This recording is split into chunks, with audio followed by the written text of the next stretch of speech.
Frame அம்மா, உங்க friend சொன்னாங்கல்ல ரீசெண்டா வந்து விசா ஸ்டாம்பிங் டைம்ல வந்து ரொம்ப அதிகமாகுதுன்னு, அதை பத்தி நீங்க டிஸ்கஸ் பண்ணலாம். ஆமா, ரொம்ப முக்கியமான ஒரு வீடியோ. காரணம் வந்து என் ஃப்ரெண்டுக்கு மட்டும் இல்ல, பல பேர் வந்து இதனால வந்து மாட்டிக்கிட்டாங்க. நம்ம வந்து இந்த கம்யூனிட்டிலுமே வந்து கேட்டிருந்தோம். என் ஃப்ரெண்டு வந்து அவன் ஸ்டேட்டஸ்லாம் அனுப்பிட்டு லிட்டரலா கதர்னான். ஏன்னா வந்து அவன் வந்துட்டு யூஸ்வலாகவே ஒரு மந்த் அப்படின்னு பிளான் பண்ணி வச்சிருப்போம். அதில் ஒரு ஸ்டாம்பிங் இருக்கும், எல்லாமே கால்குலேட் பண்ணிட்டு தான் வந்து 2 வே டிக்கெட்ஸ் வந்து அவன் போட்டு வந்தான். ஆனால் வந்து ரவுண்ட் ட்ரிப் டிக்கெட் வந்து இப்போ திரும்ப போக முடியாத நிலைமைக்கு ஆளாக்கிட்டான். ஸோ என்ன நடந்தது, ஏன் வந்து நீங்கள் இப்போ இந்தியா டிராவல் பண்ண என்னென்னலாம் வந்து நீங்கள் மனதில் கொள்ள வேண்டும் அப்படிங்கிற மாதிரியான ஒரு சூப்பரான வீடியோ வந்து நீங்கள் பார்க்க போகிறோம். ரொம்ப யூஸ்ஃபுல்லாக இருக்க போகுது. 2A ட்ரெஸ்ஸஸ்க்கு நீங்கள் கொடுக்குற சப்போர்ட்க்கு ரொம்ப ரொம்ப தேங்க்ஸ். இப்போ 2A ட்ரெஸ்ஸஸ்ல வந்து நம்ம டிசைனர் சாரி, ஹாஃப் சாரி, இந்த மாதிரி எல்லா விஷயமும் நம்ம பண்ணிட்டு இருக்கோம். யாராவது உங்களுக்கு தேவைன்னா நம்ம வாட்ஸ்அப் நம்பர் கீழே இருக்கு, நீங்க அதில் கான்டாக்ட் பண்ணி டீடைல்ஸ் கேட்டுக்கலாம். எப்பயுமே பட்டுப்புடவை அந்த மாதிரி மட்டும் இல்லாமல் நிறைய பார்ட்டிஸ் போகும்போது நம்ம வெளிநாட்டில் இருக்கும்போது டிசைனர் சாரீஸ் வந்து மாடர்ன் பிளஸ் ட்ரெடிஷன் வந்து ரொம்ப யூஸ்ஃபுல்லா இருக்கும். அது ரொம்ப பிக் பண்ணி வந்து டிசைனர் சாரீஸ் எல்லாம் எடுத்துக்கலாம். கண்டிப்பா உங்களுக்கு பிடிக்கும்னு நினைக்கிறேன். நீங்க இந்தியாவில் மட்டும் இல்ல, USA வேற எந்த நாட்டில் இருந்தாலுமே நீங்க ஆர்டர் பண்ணலாம். அதுக்கான வாட்ஸ்அப் நம்பர் வந்து கொடுத்துருக்கோம், நீங்க அதுல கான்டாக்ட் பண்ணுங்க. Hey guys, welcome back to our channel. வணக்கம் நண்பர்களே, நான் உங்க பிரேம் பேசுறேன். நான் உங்க ஆர்த்தி பேசுறேன். வீடியோ போறதுக்கு முன்னாடி ஒரு விஷயம் நான் சொல்லிடுறேன். அதாவது வந்து சமீப காலமாக நம்ம வந்து நிறைய டேட்டா வந்து கிரியேட் பண்ணிட்டு இருக்கோம். அதாவது வந்து பெஸ்ட் ரெஸ்டாரண்ட் USAல எது இந்தியன் ரெஸ்டாரண்ட் இருக்குன்னு ஒரு டேட்டா கிரியேட் பண்ணோம். அந்த மாதிரி மிக முக்கியமான ஒரு டேட்டா கிரியேட் பண்ணிட்டு இருக்கோம். அதாவது நீங்க வாழக்கூடிய பகுதியில் உங்க சிட்டில வந்து எவ்வளவு rent, 1 BHK or 2 BHK with washers or utilities நீங்க எவ்வளவு வந்து ப்ரொவைட் பண்ண போறீங்களோ, டீடைல்ஸ் ப்ரொவைட் பண்ண போறீங்களோ, அது வந்து யூஸ்ஃபுல்லா இருப்போது. நம்ம இதை வச்சு ஒரு பெரிய டேட்டா செட் கிரியேட் பண்ண போறோம். சப்போஸ் யாராவது வந்து ஒரு சிட்டில இன்னொரு சிட்டி மாறணும்னா இது ரொம்ப யூஸ்ஃபுல்லா இருக்கும். சே எக்ஸாம்பிள், நான் இப்ப ஃப்ரீமான் போகணும்னா அங்க எவ்வளவு வந்து நான் ரெண்ட் கட்டணும், அங்க வந்து எனக்கு வந்து எவ்வளவு செலவு வந்து இன்னும் அதிகமா இருக்கும் கொலம்பஸ் கம்பேர் பண்ணும் போதுன்னு அழகா வந்து நம்ம கண்ணு முன்னால வந்து கால்குலேட் பண்ணது ரொம்ப யூஸ்ஃபுல்லா இருக்கும். ஒரு பெரிய டேட்டா செட்டை கிரியேட் பண்றோம். ப்ளீஸ் நீங்க உங்களோட சிட்டில எவ்வளவு வந்து ரெண்ட் இருக்குன்னு உங்களுக்கு தெரிஞ்சுன்னா கமெண்ட் பண்ணுங்க. பிரேம், இப்போ உங்க ஃப்ரெண்டுக்கு நடந்த இன்சிடென்ட் பத்தி சொல்லுங்க. நிறைய பேர் அந்த இன்சிடென்ட் வந்து நிறைய ஷேர் பண்ணியிருந்தாங்க. சோ அதை பத்தி சொல்லுங்க. ஆமா, நம்ம கம்யூனிட்டிலே அவனாலதான் நான் வந்து கேட்டேன். ஏன்னா வந்து அவனுக்கு ரொம்ப டிலே ஆனது. அப்பதான் நான் கம்யூனிட்டில போஸ்ட் பண்ணேன். இப்போ வந்து நீங்க டிராப் பாக்ஸ் பண்ண எவ்வளவு நாள் எடுக்குது அப்படின்னு நான் போஸ்ட் பண்ணேன். நிறைய வந்து உங்களோட ஸ்கிரீன்லயும் பார்க்க முடியும், நிறைய கமெண்ட்ஸ் வந்துச்சு. எல்லாருமே சொன்னது குறைந்தது 3-4 வாரம் எடுக்குது அப்படின்னு சொன்னாங்க. நான் இவ்வளவு நாள் எடுக்குதா அப்படின்னு சொல்லிட்டு அவன்கிட்ட சொல்லுமா, அவன் ரொம்ப ஷாக் ஆனான். காரணம், அவன் வந்து என்ன பிளான் பண்ணானா, அவனுக்கு வந்து February 20 வந்து டிராப் பாக்ஸ் டேட் ஆர்த்தி. ஸோ அவன் வந்து ஒரு வாரத்துக்கு முன்னாடி வந்து யூஎஸ்ல இருந்து கிளம்புனா. அவன் நினைச்சு வந்து அப்பெல்லாம் ரொம்ப, அதாவது ஜனவரி டிசம்பர்லாம் ரொம்ப ஃபாஸ்டா வந்து மூவ் ஆயிட்டு இருந்தது டேட் வந்து. அதாவது நீங்க டிராப் பாக்ஸ் போட்ட பிறகு 1 to 2 வீக்ஸ்ல உங்க கையில வந்துடும். ஸோ வந்து 4 வீக்ஸ் பிளான் பண்ணியிருந்தான். February ஒரு 15 மாதிரி கிளம்பி இருந்தா, March 20, அதாவது வந்து 4 வீக்ஸ் பிளஸ் வந்து அடிஷனல் டேஸ் தான் வச்சு கால்குலேட் பண்ணியிருந்தான். இது போதுமான டேட்டா இருந்தது. அப்ப கிளம்பும் போது என்னாச்சுன்னா, Februaryல இருந்து இந்த ஒரு பிரச்சனை ஆரம்பிச்சது. US விசா வந்து டிராபாக்ஸ் பண்றோம் இல்லையா சென்னையில, அது வந்து மினிமம் 4 வீக்ஸ் எடுத்தது. அதுதான் பிரச்சனை. நிறைய பேர் வந்து குறிப்பிட்டு இருந்தாங்க. இவனுக்குமே அந்த பிரச்சனை வந்துருச்சு. ஆல்ரெடி வெப்சைட் இஷ்யூ நிறைய போயிட்டு இருந்து நிறைய பேருக்கு, பிளஸ் இந்த இஷ்யூ வேற வந்துருச்சுல. ஆமா, அந்த வெப்சைட் இஷ்யூ இன்னுமே போயிட்டு இருக்கு நிறைய பேருக்கு. அதாவது வந்து எப்போ வந்து அந்த புது வெப்சைட் அவங்க வந்து மாத்தினாங்களோ அப்பையில இருந்து நிறைய பிரச்சனை. அது நிறைய பேர் வந்து புலம்பிருக்காங்க, புலம்பிக்கிட்டே இருக்காங்க. சோ அவனுக்கு வந்து அதுல எல்லாம் எந்த பிரச்சனையும் இல்லை. அவன் வந்து கிரியேட் பண்ணிட்டான். அதாவது USல இருக்கும்போது கிரியேட் பண்ணிட்டான்.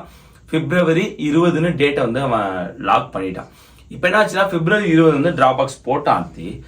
அதுல இருந்து பாத்தீங்கன்னா ஒரு 2-3 நாளைக்கு வந்து அந்த டிராப் பாக்ஸ் போட்ட பிறகு நம்மளோட பாஸ்போர்ட்டை ட்ராக் பண்ணலாம். நம்ம விசா என்ன ஸ்டேட்டஸ்ல இருக்கு, ரிசீவ்டா, அப்ரூவ்டா, இஷ்யூடா, இந்த மாதிரி நிறைய ஸ்டேட்டஸ் இருக்கும். அதை நம்ம வந்து ட்ராக் பண்ணலாம். ஒரு 4 நாளைக்கு அந்த ட்ராக்கர்லாம் இதே வரல, ஸ்டேட்டஸே வரல. அவனுக்கு அது ரொம்ப பயம் வந்துச்சு. ஆனா வந்து நம்ம விசா ஷெட்யூல் பண்ற அந்த வெப்சைட் போகும்போது அதுல கொடுத்துருந்தாங்க, நீங்க வந்து டிராப் பண்ணிட்டீங்க, போஸ்ட் பண்ணிட்டீங்க அப்படின்னு கொடுத்துருந்தாங்க. ஸோ அவன் வந்து வெயிட் பண்ணான். அதாவது அந்த ஒரு ஸ்டேட்டஸ் மாறதுக்கே வந்து ரொம்ப டைம் ஆச்சு. ஒரு 5-6 நாள் கழிச்சு தான் அப்ளிகேஷன் ரிசீவ்ட் அப்படின்னு ஒரு ஸ்டேட்டஸ் வந்துச்சு. ஆனா முன்னாடிலாம் ரொம்ப ஃபாஸ்டா தான் நடந்துட்டு இருந்தது. 4-5 நாள் கழிச்சு உங்களுக்கு கைக்கே வந்துடும். 5-6 நாள்லயே, அதாவது நீ மண்டே போட்டா உனக்கு ஃப்ரைடே வந்து ரெடி ஃபார் பிக்கப். நீ போய் எம்பசில வந்து பிக்கப் பண்ணிக்கலாம். நீ வந்து சப்போஸ் பிரீமியம் போட்டனா மண்டே ரெடி ஆயிடும். அதாவது 1 வீக் தான். பிரீமியமே 1 வீக்ல ரெடி ஆயிட்டு இருந்தது. ஒரு 4-5 நாள்லயே உனக்கு வந்து ரெடி ஃபார் பிக்கப் ரெடி ஆயிட்டு இருந்தது. இப்போ வந்து மினிமம் 4 வீக்ஸ் ஆயிடுது. அதாவது நீங்க ரெடி ஃபார் பிக்கப்பே 3 to 4 வீக்ஸ் ஆயிடுது. டிபெண்ட்ஸ், ஒருவருக்கு வந்து ஃபாஸ்டா நடக்கலாம், ஒருவருக்கு வந்து ஸ்லோவா நடக்கலாம். 3 to 4 வீக்ஸ் ஆயிடுது. ஏன்னா அது நம்ம கம்யூனிட்டில போட்ட வரைக்கும் மினிமம் எல்லாரும் 3 வீக்ஸ் சொல்லியிருந்தாங்க. என் ஃப்ரெண்டோட கேஸ்க்கு வருவோம். இப்போ வந்து ஒரு 4-5 நாளா ஒரு ஸ்டேட்டஸுமே இல்லை. அதன் பிறகு வந்து அப்ளிகேஷன் ரிசீவ்னு ஒரு ஸ்டேட்டஸ் வந்துச்சு. அப்பையில இருந்து 23 நாள் அந்த ஸ்டேட்டஸ்ல இருந்துச்சு. அதாவது February 20 போடுறான். நீங்க இங்க வந்தீங்கன்னா March 14 வரைக்கும் அவனுக்கு அப்ளிகேஷன் ரிசீவ்ட். அவனுக்கு என்ன ஆச்சு ஏதாச்சுன்னு ஒண்ணுமே புரியல. என்ன ரிசீவ்டு அவங்களே வச்சுப்பாங்களா, நம்ம கிட்ட தருவாங்களாங்கிற ஒரு பயமே வந்து வந்துருச்சு. அதன் பிறகு மறுநாளே மாறுது, அதாவது மார்ச் 14 மாறுது, அப்ளிகேஷன் அப்ரூவ்டு.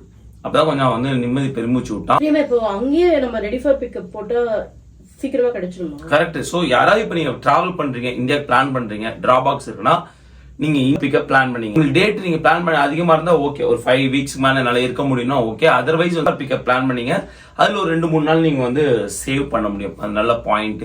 ஏன்னா பிரீமியம் போது ரெடி ஃபார் பிக்கப்னா அப்ப உள்ளே எடுத்து வெளில வைக்க போறாங்க. பிரீமியம்னா அங்கேருந்து அவங்க எந்த கொரியர் சர்வீஸ் மூலியமா போட போறாங்களோ அங்க வந்து அங்கேருந்து இங்க அவங்க ஊருக்கு வரதுக்கு அந்த டைம் ஆகும். சோ அது வந்து பிளான் பண்ணீங்க. நிறைய பேருக்கு வீசா ரெஃப்யூஸ் பண்ணுவாங்களா, அந்த மாதிரி நடந்துச்சுன்னா என்ன ஆகும்? அது 221G கொடுப்பாங்க. அது நம்ம ஸ்டேட்டஸ்லேயே தெரிஞ்சிடும். ரெஃப்யூஸ்ட் ஆர் டினைட்னு ஸ்டேட்டஸே வந்துடும். இவனுக்கு அப்ரூவ் வந்துச்சு இல்லையா, அதுக்கு பதிலாக வேற ஒரு ஸ்டேட்டஸ் வந்துடும். அதனால தான் சொன்னேன் இல்லையா, அப்ரூவ் வந்த பிறகு அவன் பெருமூச்சு விட்டான்.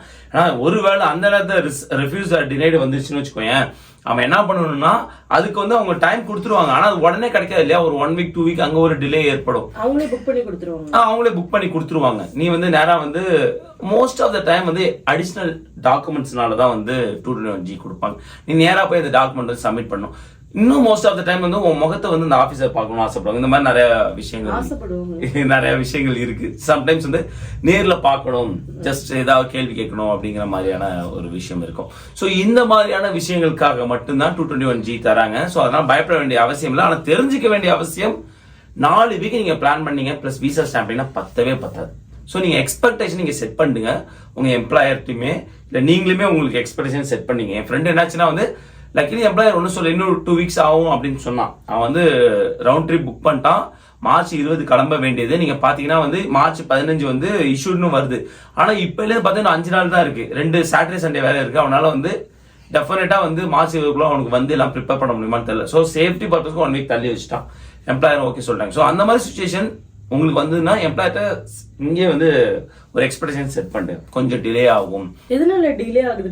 ஏதாவது ரீசன் சொல்றாங்க நிறைய பேர். அதான் மக்கள் சொன்னதானே, நான் இந்த நியூஸ் ஹவுஸும் பார்க்கல. மக்கள் சொன்னது வந்து நிறைய ஸ்டாம்பிங் வந்து சென்னையிலேயே வருது. அதாவது வந்து விசா ஸ்டாம்ப் பண்றது வேற ஒரு இடத்துல போட்டாலுமே அதை இங்க கொண்டு வந்து ஸ்டாம்ப் பண்ணிட்டு போறாங்க. ஸோ பேக்லாக் அதிகமாகிறதுனால அந்த ஒரு பிரிண்டிங் பேக்லாக் அதிகமா இருக்கு, அவ்வளவுதான். ஸோ அதுதான் ரீசனா வந்து சொல்றாங்க. இன்னும் நிறைய பேர் வந்து பிரிண்டிங் இஷ்யூ இருந்தது சில கன்சுலேட்ல, ஸோ அதனாலங்கிறாங்க. ஸோ எப்படி பார்த்தாலும் பேக்லாக்ஸ் அதிகமா இருக்கு, அதனாலதான் வந்து இந்த டிலே ஆகுது. கண்டிப்பா வந்து கூடிய விரைவில் வந்து அவங்க நிவர்த்தி பண்ணுவாங்க. பிரேமா, நீங்க ஏதோ சூப்பர் சாட்டர்டே விசா ப்ராசஸ் பண்றாங்கன்னு சொன்னீங்களா? ஆமா, இந்த பேக்லாக்காக தான் பண்றாங்க. அது ரொம்ப ஒரு சூப்பரான ஒரு முன்னெடுப்பு வந்து USA கன்சுலேட் இந்தியால வந்து எடுத்துக்கிட்டு இருக்காங்க. இது 2022 இருந்து பண்றாங்க. பொதுவாகவே சாட்டர்டேல வந்து விசா ப்ராசஸிங் நடக்காது. அதாவது வந்து உங்களுக்கு இன்டர்வியூ எதுவுமே இருக்காது. ஸோ சூப்பர் சாட்டர்டேன்னு ஒரு நாள் வந்து அவங்க லாக் பண்றாங்க. அப்போ வந்து எப்படி சொல்றது, ஒரு பக் பேஷ் எல்லாம் பண்ணுவோம் சாஃப்ட்வேர்ல பண்ணுவோம் இல்லையா. ஸோ அன்னைக்கு வந்து எல்லாரும் வந்து இருக்கிற எல்லா பகையும் கண்டுபிடிக்கிறது, அந்த மாதிரி வந்து எல்லா ஆபீசர்ஸும் ஒரே இடத்துல கூடி அன்னைக்கு நிறைய விசா ப்ராசஸ் பண்றது. எடுத்துக்காட்டுக்கு இப்போ போன வீக் வந்து மும்பையிலும் டெல்லியிலும் நடந்தது. எவ்வளவு விசா ப்ராசஸ் பண்ணிருப்பாங்கன்னு நினைக்கிறேன்? 2500 மேல விசா நீ ப்ராசஸ் பண்ணிருக்கேன் ஒரு நாள்ல, டெல்லியிலயும் மும்பையிலயும். சோ நிறைய பேர் வந்து கமெண்ட் பண்ணிருந்தாங்க, எனக்கு அன்னைக்கு கிடைச்சது ரொம்ப லக்கி. நான் வந்து ஃபர்ஸ்ட் பயந்து எப்படி சாட்டர்டேல கிடைக்குது அப்படின்னு, அப்புறம் தான் சூப்பர் சாட்டர்டே அப்படின்னு நிறைய விசா வந்து அன்னைக்கு ப்ராசஸ் பண்ணிருக்கேன். இது மாதிரி இன்னும் 3 சூப்பர் சாட்டர்டே வந்து பிளான் பண்ணிருக்காங்க. என்ன டேட்ல? அந்த டேட் வந்து தெரிய வரல. ஒன்ஸ் வந்து அவங்க டேட் வந்து இஷ்யூ பண்ணாங்க, நாங்கள் வந்து கொடுக்குறோம். நம்ம கம்யூனிட்டி டேப்ல ஆக்டிவா இருக்கும். ஸோ உங்களுக்கு வந்து தெரிய வரும். சூப்பர் சாட்டர்டே வந்து கண்டிப்பா வந்து ஒரு ஹெல்ப்ஃபுல்லா தான் இருக்கும் இந்த பேக்லாக குறைக்கிறதுக்கும். பிளஸ் அட்லீஸ்ட் ஒரு ஏப்ரல் மேல இருந்தாவது இந்த ஃபாஸ்டா ப்ராசஸ் பண்றது. ஏன்னா உனக்கு அதுக்கப்புறம் லீவ் வந்துடும்ல. நிறைய பேர் டிராவல் பிளான் வச்சிருப்பாங்க இல்லையா, ஹாலிடே. சோ பசங்களோட லீவ் வேற இருக்கும். ஒருவேளை டிலே ஆயிடுச்சுன்னா ஸ்கூல் திறக்கும், நிறைய பிரச்சனை ஆயிடும். சோ அதுக்குள்ள நிவர்த்தி பண்ணுவாங்க. எத்தியாட்ல ஏதோ சேஞ்ச் பண்ணிருக்காங்கன்னு சொன்னீங்களா, அதை பத்தி சொல்லுங்க. ஆமா, ரொம்ப முக்கியமான ஒரு சேஞ்ச். எத்தியாட் பத்தி நமக்கு தெரியும். ப்ரீ கிளியரன்ஸ் நீங்க USA வரும்போது அங்கேயே பண்ணிக்கலாம். உங்களுக்கான இமிகிரேஷன், உங்களுக்கான கஸ்டம்ஸ் எல்லாமே அங்கேயே முடிஞ்சிடும். சோ உங்க பேக் வந்து த்ரூ செக் இன் ஆயிடும். நீங்க இமிகிரேஷனும் US போர்ட் ஆஃப் என்ட்ரில பண்ண வேண்டிய அவசியம் இருக்காது. பல பேர் வந்து அது பயனடைஞ்சிட்டு இருந்தாங்க.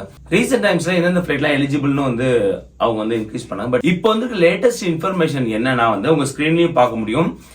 US கஸ்டம்ஸ் வந்து எந்தெந்த ஃபிளைட்டுக்குலாம் அவைலபிள் அப்படின்னு கொடுத்துருக்காங்கன்னா, எத்திகாட் 131 இது IAD போறது, அதாவது வந்து வாஷிங்டன் டிசில உள்ள அந்த ஏர்போர்ட்டுக்கு போறது அபுதாபில இருந்து, அதுக்கு வந்து அவைலபிலிட்டி இருக்கு. EY101 இது JFK நியூயார்க் போறது. EY003 அந்த ஃபிளைட் நம்பர் வந்து 31 மார்ச்சுக்கு அப்புறம் தான் வந்து அது வந்து நமக்கு ஃபுல் டீடைல்ஸ் வரும். நீங்க ஸ்கிரீன்ல பார்க்க முடியும். எந்தெந்த ஃபிளைட்டுக்கு நாட் அவைலபிள்னு கொடுத்துருக்காங்கன்னா எத்திஹாட் 151 இது ஓஆர்டி போறது, சிகாகோ போறது. எத்திஹாட் 103 இது வந்து JFK நியூயார்க் போறது. 001 அது வந்து நியூ ஃபிளைட் நம்பர். ஸோ இது எல்லாமே வந்து அவைலபிள் கிடையாது, டிரான்சிஷனல் பீரியட்ல இருக்கும் அப்படின்னு வந்து சொல்லியிருக்காங்க. ஸோ 3 ஃபிளைட்டுக்கு மட்டும் தான் இப்போ அவைலபிள் இருக்கு. அதுவும் 31st அப்புறம் தான் அந்த 3ஆம் ஃபிளைட் அவைலபிலிட்டி தெரியும். 2 ஃபிளைட் வரைக்கும் தான் இந்த வீடியோ எடுக்கும் போது அவைலபிலிட்டி இருக்கு. மற்ற எந்த ஃபிளைட்டுக்குமே உங்களுக்கான அவைலபிலிட்டி கிடையாது. அதாவது நீங்க ப்ரீ கிளியரன்ஸ் அபுதாபில பண்ண முடியாது, யூஎஸ்ஏல தான் பண்ணும். சரி, எக்ஸாம்பிள் வந்து இந்த ஃபிளைட் நம்பர் எடுத்துக்கலாம், EY 151. இந்த ஃபிளைட் வந்து நீங்க வந்து அங்க அபுதாபில பண்ண முடியாது. அதே ஃபிளைட் நீங்க வந்து சிகாகோ லேண்ட் ஆகும்போது அங்கதான் நீங்க ப்ரீ கிளியரன்ஸ் பண்ணும். அதாவது அங்கதான் நீங்க இமிகிரேஷன் பண்ணும். அங்கதான் நீங்க பேக்கிங்க ரீசெக்கிங் பண்ணும். பேக் எடுத்துட்டு கஸ்டம்ஸ் கிராஸ் பண்ணிட்டு திரும்ப ரீசெக் பண்ணும். இதெல்லாம் வந்து கண்டிப்பா தெரிஞ்சுக்கணும். இதனால இந்த சேஞ்சஸ் ஆக்சுவலா வந்து 6 மணில இருந்து ஈவினிங் வரைக்கும் ரன் பண்ணுவாங்கன்னு நினைக்கிறேன். அந்த இது ப்ரீ கிளியரன்ஸ் வந்து அவைலபிளா இருக்கும்.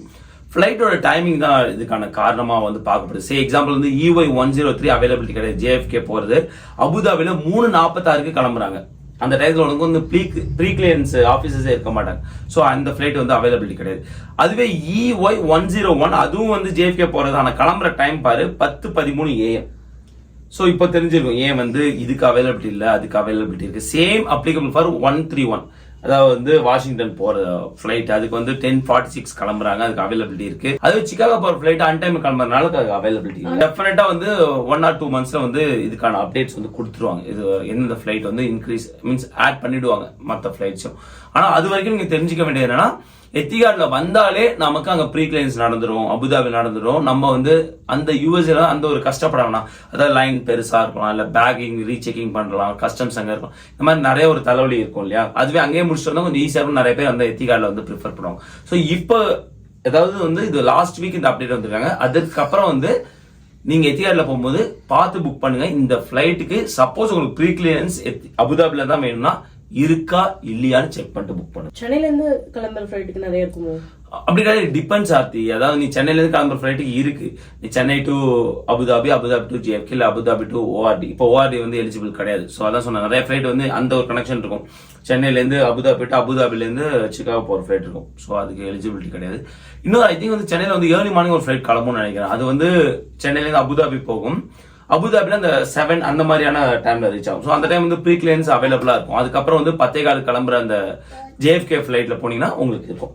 It's all depends. அதனால தான் நான் சொல்றேன், நீங்க சப்போஸ் உங்களுக்கு வந்து ப்ரீ கிளியரன்ஸ் எனக்கு அபுதாபில தான் வேணும், பட்டர்ஃபிளை ஃபிளைட் தான் வேணும்னா அதுக்கு தகுந்த மாதிரி புக் பண்ணிங்க. ஐ ஹோப் உங்களுக்கு இந்த வீடியோ யூஸ்ஃபுல்லா இருந்துன்னு நினைக்கிறேன். மறக்காம நம்மளோட சேனல் லைக் பண்ணுங்க, ஷேர் பண்ணுங்க, சப்ஸ்கிரைப் பண்ணுங்க. மறக்காம அந்த பெல் ஐகானை தட்டி விடுப்போங்க. தேங்க்ஸ் ஃபார் வாட்சிங் திஸ் வீடியோ ஃப்ரெண்ட்ஸ். நன்றி.